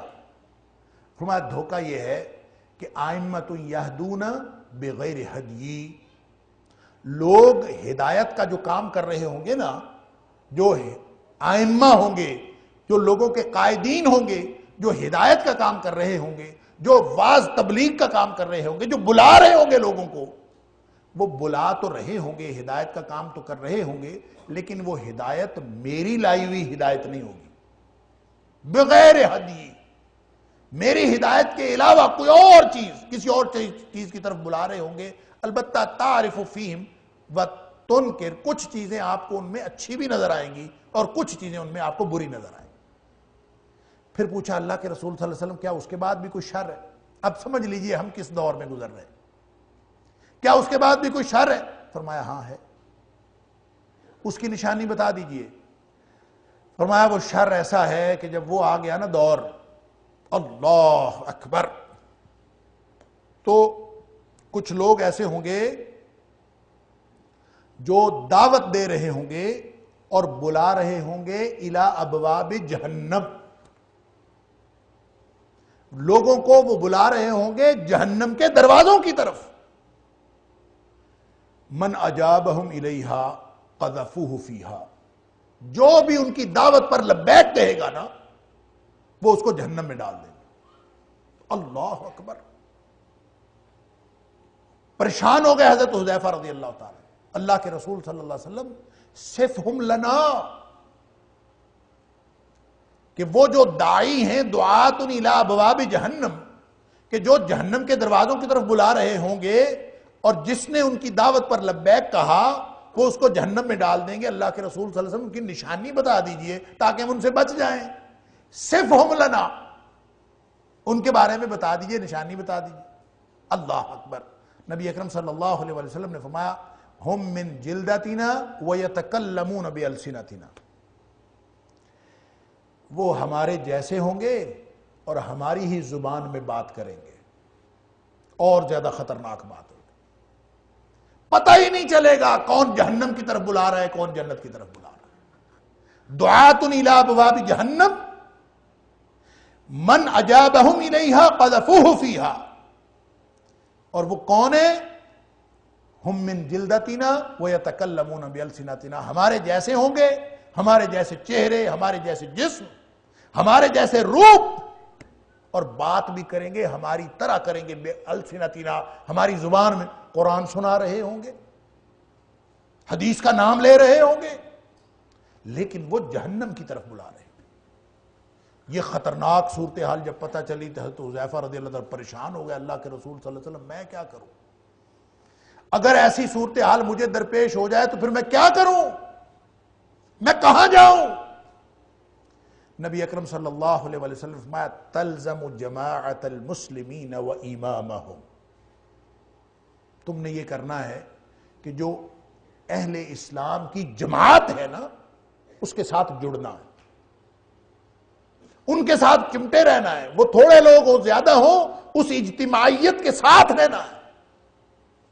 فرقہ نہیں بننا، ٹکڑوں میں نہیں بانٹنا اپنا. گویا اس کا مطلب پتہ کیا ہے؟ اس کا مطلب یہ ہے کہ ایک کردار ہے جوڑنے کا، ایک کردار ہے توڑنے کا. نبی کریم صلی اللہ علیہ وسلم تو جوڑنے کے لیے آئے نا، آپ نے تو جوڑا. وَاذْكُرُوا نِعْمَةَ اللَّهِ إِذْ كُنْتُمْ أَعْدَاءً فَأَلَّفَ بَيْنَ قُلُوبِكُمْ. اللہ کے انعام کو یاد کرو، اللہ کے احسان کو کہ تم تو آپس میں ایک دوسرے کے دشمن تھے، اللہ نے تمہارے دلوں میں محبت ڈال دی. تم آگ کے گڑھے کے کنارے پہنچ چکے تھے.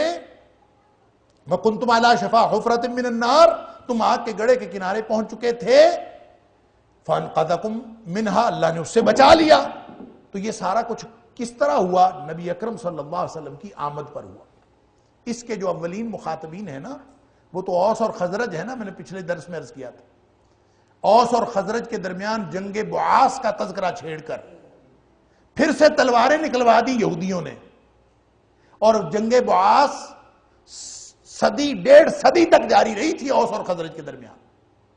یہ دشمنی ہمیشہ سے چلی آ رہی تھی. وہ دشمنی دوستی میں بدل گئی، سب پیار محبت کے ساتھ رہنے لگے.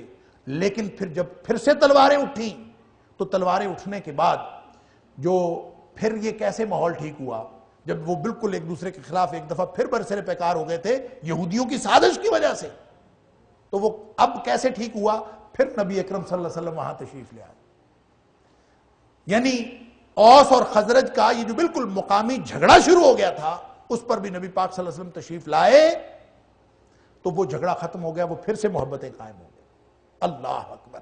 نبی کریم صلی اللہ علیہ وسلم جب ایک تو یہ نبی پاک صلی اللہ علیہ وسلم کا عمومی کردار ہے، آپ کی نبوت کا جو عمومی امپیکٹ ہے پوری انسانیت کے اوپر، یہ وہ بتایا جا رہا کہ نبی پاک صلی اللہ علیہ وسلم سے پہلے پورا عرب کا معاشرہ وہ تو خون ریزی کا معاشرہ تھا، لڑائیوں کا تھا، دشمنیوں کا تھا، صدیوں تک دشمنیاں چلتی تھیں. نبی پاک صلی اللہ علیہ وسلم تشریف لائے، آپ نے ان کی محبتیں کروائیں، اخوت اور بھائی چارہ قائم کروایا، مواخات، معاہدہ مواخات.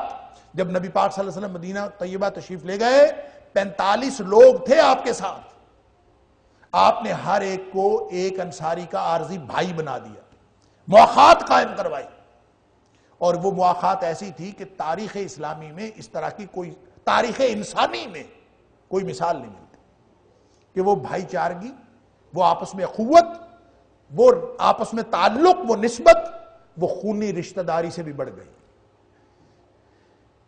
یہ مواخات، یہ بھائی چارہ، یہ نبی اکرم صلی اللہ علیہ وسلم کی آمد کے ساتھ یہ امپیکٹ ہوا۔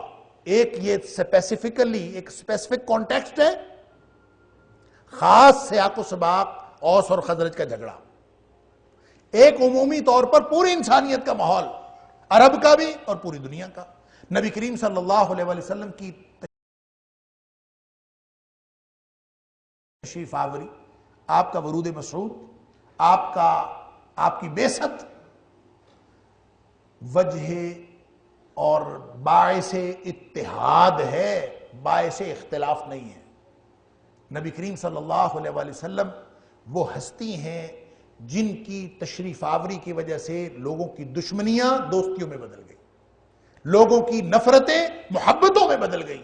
لہٰذا اب آپ کو اگر یہ معاملہ درپیش ہو، حذیفہ رضی اللہ تعالیٰ عنہ کے استفسار پر نبی اکرم صلی اللہ علیہ وسلم جو کردار بتا رہے ہیں مجھے اور آپ کو اور قیامت تک آنے والی نسلوں کو، کہ تلزم جماعت المسلمین و امامہم، کہ تم نے اس اجتماعیت کے ساتھ جڑ کے رہنا ہے، ٹوٹ کے نہیں رہنا، اپنا کردار جڑنے میں ادا کرنا ہے، ٹوٹنے میں ادا نہیں کرنا۔ نبی اکرم صلی اللہ علیہ وسلم کا جو دین ہے وہ اتحادات اور اتفاقات، باہمی جڑ جانے کی ہدایت دیتا ہے، ٹوٹ جانے کی ہدایت نہیں دیتا۔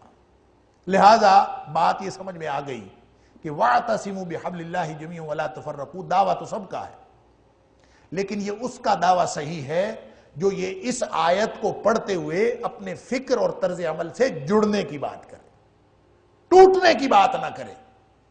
ہم لوگوں نے ساری جتنی تنظیمیں بنتی ہیں نا، جتنے یہ نئے نئے گروپس بنتے ہیں، یہ سارے گروپ اپنے دستور اور منشور کے اعتبار سے بڑے بہترین ہوتے ہیں، سارے اتحاد کے نام پر بنتے ہیں، سارے اتفاق کے نام پر بنتے ہیں، لیکن عملاً کیا کر رہے ہوتے ہیں؟ عملاً ٹوٹ رہے ہوتے ہیں۔ یہ تلزم جماعت المسلمین و امامہم، اس سے، اس نبی پاک صلی اللہ علیہ وسلم کے اس فرمان سے استدلال کر کے ایک جماعت المسلمین بھی بنی ہوئی، ان کا ہم جماعت المسلمین بنا لیتے، جو بھی نام رکھ لیں آپ، اسلامی جماعت رکھ لیں، جماعت المسلمین رکھ لیں، مسلمانوں کی جماعت رکھ لیں، جو مرضی نام رکھ لیں، لیکن یہ وہ جماعت مسلمانوں کی ہوگی جو امت کو جوڑنے کا کام کرے، جو توڑنے کا کام کرتی ہے، جو عصبیت کا مظاہرہ کرتی ہے۔ ان تعین قومک علی الظلم، جو اب ظلم پر بھی اپنے گروہ کی بات کرتی ہے، دوسرے کی بات نہیں کرتی، چاہے وہ مظلوم ہو وہ پھر بھی اپنے ظالم کی، اپنے گروپ کی مدد کرتی ہے، چاہے وہ ظالم ہو چاہے وہ مظلوم ہو، اس کی مدد کرتی ہے۔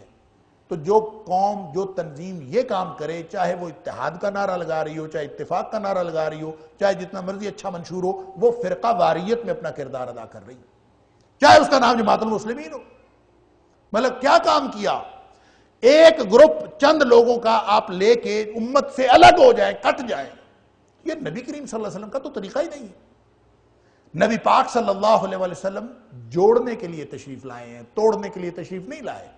لہٰذا ضابطہ یہ دیا جا رہا ہے کہ حذیفہ اگر تمہیں یہ سچویشن درپیش ہو کہ ایسے لوگ ہوں جو بلا رہے ہیں الگ الگ اپنے اپنے دروازوں کی طرف، ہمارے جیسے ہیں، داڑیاں رکھی ہوئی ہیں، قرآن سنا رہے ہیں، لیکن وہ اپنے اپنے دعووں پہ بلا رہے ہیں، تو اس وقت اس کے دعوے کو اینالائز کرنا ہے اس اصول کی بنیاد پر، کون جوڑ رہا ہے اور کون توڑ رہا ہے، کون جڑنے کی بات کر رہا ہے، کون ٹوٹنے کی بات کر رہا ہے۔ جو امت کو جوڑ رہا ہے وہ نبی کریم صلی اللہ علیہ وسلم کے دین پر ہے، جو امت کو توڑ رہا ہے وہ نبی کریم صلی اللہ علیہ وسلم کے دین پر نہیں ہے، چاہے وہ قرآن سنا رہا ہو، چاہے وہ احادیث صحیح رکھ رہا ہو آپ کے سامنے، اس کا حلیہ آپ جیسا ہو، اس کے جتنے مرضی اچھے اعمال آپ کے جیسے ہوں، جو نبی کریم صلی اللہ علیہ وسلم کی امت کو توڑ رہا ہے وہ نبی پاک صلی اللہ علیہ وسلم کے دین پر نہیں۔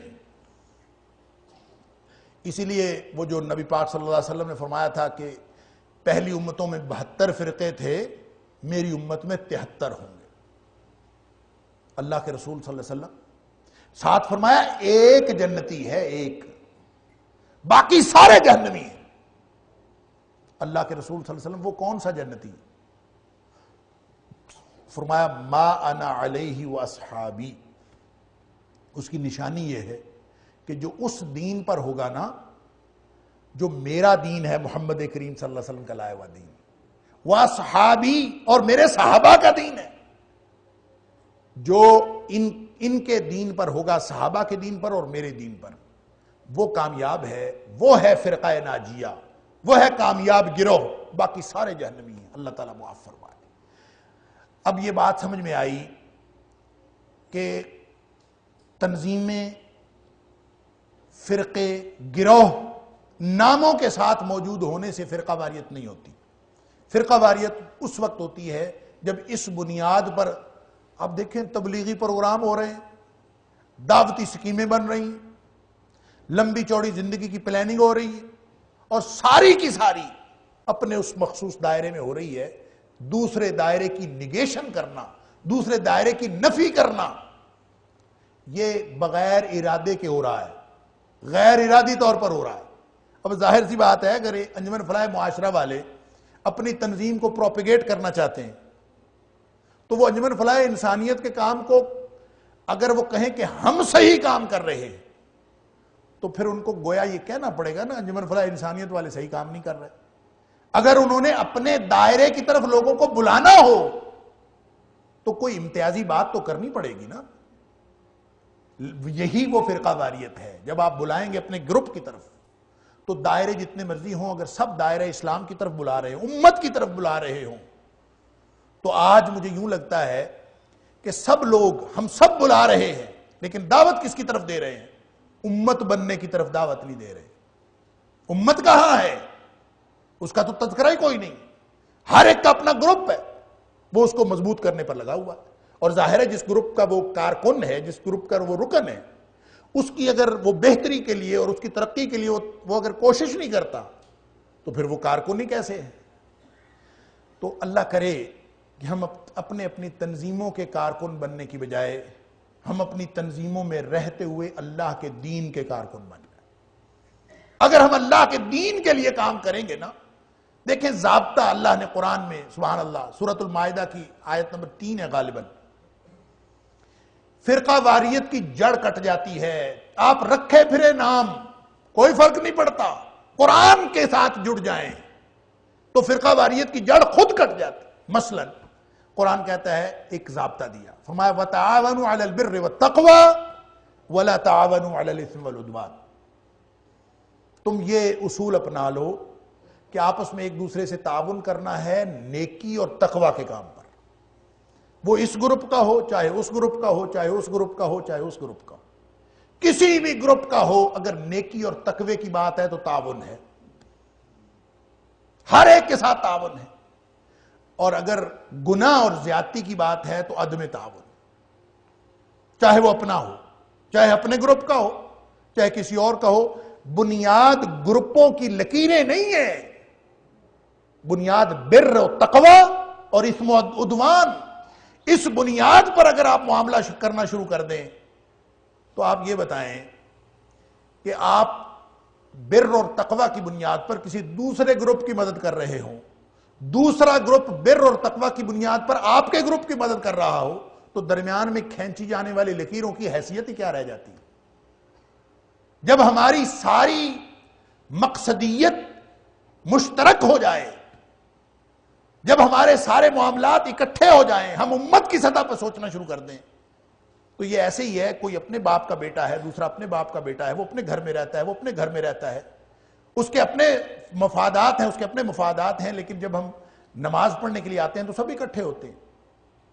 اگر ہم دین کے کام میں، اجتماعی معاملات میں ساری بنیادیں لکیروں کی چھوڑ کر بر و تقوی اور اسم و عدوان کو بنیاد نہیں بناتے تو فرقہ واریت کبھی ختم نہیں ہو سکتی۔ لہٰذا اعتصام بحبل اللہ، اللہ تعالیٰ مجھے اور آپ کو سمجھ عطا فرمائے۔ بات تو اوس اور خزرج کو کہی جا رہی ہے اسپیسیفک کانٹیکسٹ میں، کہ مل کے اوس والو خزرج والو لڑو نا آپس میں جنگ بعاث کے تذکرے کی وجہ سے، آپس میں جڑ جاؤ، اللہ کی رسی کو پکڑو اور سب مل کے پکڑو اور ٹکڑوں میں نہ بٹو اس بنیاد پر کہ ہم اوس کے لوگ ہیں وہ خزرج کے لوگ ہیں۔ اب تم ایک امت ہو۔ وَجَعَلْنَاكُمْ شُعُوبًا وَقَبَائِلَ لِتَعَارَفُوا، یہ تعارف کے لیے ہیں قبیلے اور یہ چھوٹے چھوٹے گھرانے، یہ گروپس، یہ فیکشنز، یہ صرف تعارف ہوتا ہے۔ تعارف کے لیے کوئی گروپ بنایا جا سکتا ہے کہ یہ فلاں ہے، یہ فلاں ہے، معاملے کی بنیاد وہ نہیں ہو سکتا۔ اگر آپ نے معاملے کی بنیاد اس کو رکھا تو ان تعین قومک علی الظلم، حق اور انصاف کے تقاضے مجروح ہوں گے، اور حق اور انصاف کے تقاضے جب مجروح ہوں گے تو یہی تو فرقہ واریت ہے۔ اللہ تعالی ہم سب کو اس سے بچنے کی توفیق عطا فرمائے۔ وَاذْكُرُوا نِعْمَةَ اللَّهِ عَلَيْكُمْ، اس اللہ کے انعام کو یاد کرو، اذ کنتم اعداء، جب تم دشمن تھے۔ کب دشمن تھے؟ ایک صدی گزری، 1.5 صدی، کہتے ہیں 120 یا 140 سال جنگ بعاث جاری رہی ہے، جو اوس اور خزرج کے درمیان جنگ، اور سینکڑوں قتل ہوئے دونوں اطراف سے، اوس کے بھی اور خزرج قبیلے تھے، لڑائی شروع ہو گئی، بس جاری، نسلوں تک جاری۔ فرمایا اذ کنتم اعداء، تم تو دشمن تھے ایک دوسرے کے، یہ اللہ کا انعام ہوا، اللہ اکبر، کہ تم فاصبحتم بنعمتی فالف بین قلوبکم، اللہ نے تمہارے دلوں میں ایک دوسرے کی محبت ڈال دی، فاصبحتم بنعمتہ اخوانا، اللہ کے نعمت سے، اللہ کے انعام سے تم بھائی بھائی بن گئے۔ کتنی شاندار بات، مواخات کی بات، سپیسیفک کانٹیکسٹ۔ اور دیکھیں آج بھی میں جب کسی نئے غیر مسلم کو مسلمان ہوتا دیکھتا ہوں، نو مسلم کو، کسی دنیا کے کونے میں، بعض اوقات یہ نیٹ کے اوپر، سوشل میڈیا کے اوپر کلپس آئے ہوتے ہیں، ڈاکٹر ذاکر نائک نے کسی کو کلمہ پڑھا دیا، فلاں نے پڑھا دیا، یہ آسٹریلیا میں مسلمان ہو گیا، وہ افریقہ میں مسلمان ہو گیا، وہ فلاں جگہ مسلمان، کوئی کالا ہے، کوئی گورا ہے، کوئی کسی علاقے، کوئی کسی علاقے۔ جس وقت وہ کلمہ شہادت پڑھتا ہے نا، آپ کبھی غور تو کریں، اس کو احساسات کی نظر سے دیکھنے کی کوشش کریں۔ جس وقت وہ مسلمان ہوتا ہے، آپ کے سامنے اگر کوئی مسلمان ہو رہا ہے تو کہیں اور ہو رہا ہے، تو ذرا اس منظر کو دیکھیے اور احساسات کی نگاہ سے دیکھیے کہ کلمہ پڑھنے سے پہلے آپ کا اس کے بارے میں کیا احساس ہے، اور کلمہ پڑھنے کے بعد آپ کا اس کے بارے میں کیا احساس ہے۔ یہ جو کشش پیدا ہوتی ہے، یہ جو محبت پیدا ہوتی ہے، یہ اللہ کا انعام ہے۔ وہ پتہ نہیں افریقہ میں کہیں بیٹھا ہوا ہے، آسٹریلیا میں بیٹھا ہے، شاید ساری زندگی میری ملاقات اس سے نہ ہو، میرا کیا لاگا دے گا اس سے، لیکن یہ لا الہ الا اللہ کا رشتہ ایسا ہے کہ وہ ادھر کلمہ پڑھتا ہے، ادھر نعرہ تکبیر بلند ہوتا ہے، میرے دل میں ایک احساس مچلنا شروع کر دیتا ہے کہ میری برادری میں ایک بندے کا اضافہ ہو گیا۔ یہ ہے وہ برادری جو اللہ کے رسول صلی اللہ علیہ وسلم نے قائم کی ہے۔ اللہ تعالی ہم سب کو اس برادری کا رکن بننے کی توفیق عطا فرمائے۔ یہ چھوٹے چھوٹے گروپ جو بنا کے ہم نے اللہ کے دین کا مذاق اڑایا ہے اور پھر سمجھتے ہیں ہم اللہ کے دین کی خدمت کر رہے ہیں، اگر یہ گروپ سارے کے سارے امت کے لیے کام کر رہے ہوں تو پھر انشاءاللہ کوئی فکر کی بات نہیں۔ اگر یہ اپنا دعویٰ اپنے گروپ کی طرف بلا رہے ہیں تو پھر یہ دعوی جاہلیت ہے۔ نبی کریم صلی اللہ علیہ وسلم نے مہاجرین اور انصار کے دعوے کو دعوی جاہلیت قرار دیا، کیونکہ وہ اپنے گروپ کی طرف بلا رہا تھا۔ لہٰذا کوئی بھی دعویٰ ایسا جو اپنے گروپ کی طرف بلائے، کسی بھی بنیاد پر بلائے، وہ دعوی جاہلیت ہے۔ یہی وہ دشمنی اور آگ کے گڑھے کی فضا تھی۔ فرمایا اگر اس طرح مر جاتے نا آپس میں لڑتے ہوئے، وَكُنْتُمْ عَلَى شَفَا حُفْرَةٍ مِّنَ النَّارِ، تو تم آگ کے گڑھے کے کنارے پہ تھے، گویا ادھر موت آئی، ادھر سیدھا جہنم۔ اللہ اکبر، فَأَنْقَذَكُم مِّنْهَا، اللہ نے تمہیں بچا لیا۔ اسی سے قرآن کے فلسفہ تاریخ کا ایک پہلو بھی واضح ہوتا ہے۔ قومیں جب بچتی ہیں، قومیں جب آگ سے جہنم کے گڑھے کے کنارے پہنچ چکی ہوتی ہیں، جب تباہ حال ہوتی ہیں، تو ان کی اصلاح کا عمل اگر شروع ہو جائے تو قوموں کی واپسی ہو جاتی ہے، اور اگر اصلاح کا عمل نہ ہو تو قومیں تباہ و برباد ہو جاتی ہیں۔ جب بھی قوموں کے اوپر زوال کی یہ کیفیت آ جائے کہ وہ علی شفا حفرۃ من النار ہو جائیں، کہ آگ کے گڑھے کے کنارے پہنچ جائیں، تو اس وقت قوموں کے دو میں سے ایک نتیجہ نکلنا لازمی ہے، یا وہ تباہ و برباد ہوتی ہیں یا وہ واپس آتی ہیں۔ تو واپس کیسے آتی ہیں؟ نبی آتے تھے، جب یہ آیت جس تناظر میں جس کانٹیکسٹ میں بتائی جا رہی ہے، نبی کریم صلی اللہ علیہ وسلم تشریف لائے، تو اب اگر امت اس نہج پر پہنچ گئی، اب اگر حالات خراب ہو گئے، اب اگر زوال کی یہ صورت ہو گئی کہ ہم آگ کے گڑھے کے کنارے پہنچ گئے، آپس میں ٹکڑوں میں بٹ گئے، تو اب کون آ کے اصلاح کا عمل شروع کرے گا؟ اب نبی تو آنا کوئی نہیں، قیامت تک کے لیے نبی اکرم صلی اللہ علیہ وسلم کی نبوت چل رہی، لہٰذا اب یہ کام امتیوں کا ہے۔ امتی کون ہے؟ میں اور آپ۔ ہم اگر آج سے اور ابھی سے یہ ٹھان لیں کہ ہم نے ان گروہوں سے نکال کر اس امت کو امت بنانا ہے، یہ لکیریں، چھوٹی چھوٹی لکیریں، یہ مسلکی لکیریں، یہ جغرافیائی لکیریں، یہ نسلی لکیریں، ان کی کوئی حیثیت نہیں ہے۔ اگر ہم یہ سوچ لیں، اس امت کو امت بنانے کا بیڑا اٹھا لیں، اگر ہم یہ شروع کر دیں، تو اللہ کا وعدہ ہے قرآن کے اندر کہ اللہ تعالیٰ تمہیں کبھی بھی برباد نہیں کرے گا۔ وہ والا فلسفہ، وہ والا نتیجہ جو تاریخ میں زوال کا نتیجہ تباہی کی صورت میں نکلتا ہے، وہ کبھی بھی تم تباہ اور برباد نہیں ہوگے اگر تم نے اصلاح کا عمل شروع کر دیا۔ اصلاح ہو گئی نہیں، اصلاح ہو یا نہ ہو، شروع کر لیں بس۔ وَمَا كَانَ رَبُّكَ أَن يُهْلِكَ الْقُرَىٰ بِظُلْمٍ وَأَهْلُهَا مُصْلِحُونَ۔ اگر کسی قوم کے لوگ اصلاح کے عمل پر لگے ہوئے ہوں، اللہ تعالیٰ کبھی بھی اس بستی کو تباہ نہیں کرتا، اللہ کبھی بھی برباد نہیں کرتا۔ لہٰذا اگر ہم لگ جائیں، اصلاح کر لینا ہمارے ذمے نہیں ہے، اصلاح کے لیے پوری امت میں، پوری دنیا پہ اسلام کا جھنڈا گاڑ دینا، اسلامی انقلاب برپا کر دینا ہمارے ذمے نہیں ہے۔ وَأَلَّيْسَ لِلْإِنسَانِ إِلَّا مَا سَعَىٰ وَأَنَّ سَعْيَهُ سَوْفَ يُرَىٰ۔ ہمیں خوش ہونا چاہیے، ہمارے ذمے تو اللہ نے صرف کوشش کرنا رکھا ہے۔ آج سے ہم اس امت کو امت بنانے کی کوشش کا آغاز کر دیں، اس امت کی اصلاح کا کام شروع کر دیں، اور ہر اس شخص کو اپنی برادری کا رکن سمجھیں جو لا الہ الا اللہ محمد الرسول اللہ کی بنیاد کو اپنے نظریے کی بنیاد قرار دیتا، وہ ہمارا ہے۔ پھر اس کی بیماریاں ہو سکتی ہیں، اس کو بہت ساری بیماریاں لگی ہوئی ہوں، ان نفسیاتی بیماریاں بھی ہو سکتی ہیں، جسمانی بیماریاں بھی ہو سکتی ہیں، اس کا علاج کرتے کرواتے رہیں گے ایک دوسرے کے ساتھ، خیر خائی کے ساتھ۔ حتیٰ کہ کسی کو کینسر بھی ہوا ہو نا، تو اس کو گھر سے نکال نہیں دیتے، اس کے علاج کی فکر کرتے۔ ہم ایک دوسرے کی فکر کریں، ایک دوسرے کے ساتھ خیر خائی کی بات کریں، یہ بتا رہا ہے ہمارا دین۔ لہٰذا وَكُنْتُمْ عَلَىٰ شَفَا حُفْرَةٍ مِّنَ النَّارِ فَانْقَذَكُم مِّنْهَا۔ اللہ نے بچا لیا تمہیں جب نبی پاک صلی اللہ علیہ وسلم تشریف لے آئے۔ ایک تو وہ آگ کے گڑھے کا کنارہ ہے جو پورا معاشرہ پہنچ چکا تھا، نبی پاک صلی اللہ علیہ وسلم کی بعثت ہوئی، اور ایک آگ کے گڑھے کا کنارہ وہ ہے جب تلواریں نکل آئی تھیں ایک دفعہ پھر یہودیوں کے کہنے پر، ان کے چھیڑنے پر، ان کی سازش پر، پھر تم نے تلواریں نکال لی، پھر تم آپس میں لڑنا شروع ہو گئے۔ نبی کریم صلی اللہ علیہ وسلم تشریف لے آئے، تلواریں واپس نیاموں میں چلی گئیں، بچ گئے تم۔ یہ بھی آگ کے گڑھے کا کنارہ تھا، لڑ پڑتے۔ سباب المسلم فسوق وقتالہ کفر، بخاری شریف کی حدیث ہے، جو مسلمان کو گالی دیتا ہے وہ گناہ کرتا ہے، اور جو مسلمان کو قتل کرتا ہے وہ کفر کرتا ہے۔ تو جو کفر کرتا ہے وہ جہنم میں جا گرتا ہے۔ لہٰذا آپس میں کسی کو قتل کرنا، جس نے لا الہ الا اللہ محمد الرسول اللہ پڑھا ہے وہ مسلمان ہے۔ مسلمان کو قتل کرنے کا تمہارے پاس جواز ہی کوئی نہیں۔